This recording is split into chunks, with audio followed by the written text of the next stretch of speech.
A v tejto chvíli bolo dosti odštartované memoriál Jozefa Břečku. Rovi na druhej kategórii na 1400 metrov pre trojročné kobily. Zatiaľ je to pomerne kompaktné, ale už sa tam vykryštalizovala prvá a to je Zilia. Kobylky nám o malú chvíľu vybehnú na protiľahlú stenu 1200 metrov.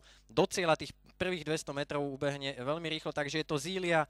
Zilia, za ňou je to Jordana, potom Cafe Queen a zatiaľ na poslednom mieste Epoleta, pred ňou je Harfa a ešte Springolina ako top favoritka zatiaľ v strede pola. Takže rozbieha to Zilia, Jordana, Cafe Queen, Springolina, Harfa a Epoleta. Je to také kompaktné pole, respektíve a dalo by sa povedať husí pochod.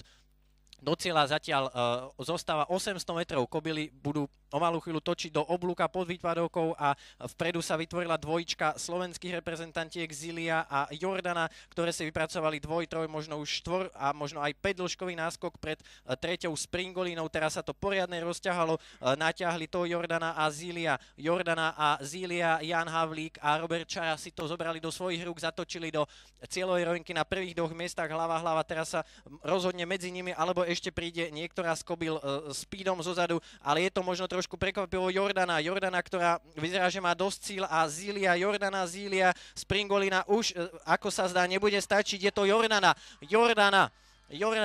zrejme, že zvíťazí v týchto dostihoch, Jordana, Zilia, Springolina, Harfa, Cafe Queen a Epoleta posledná.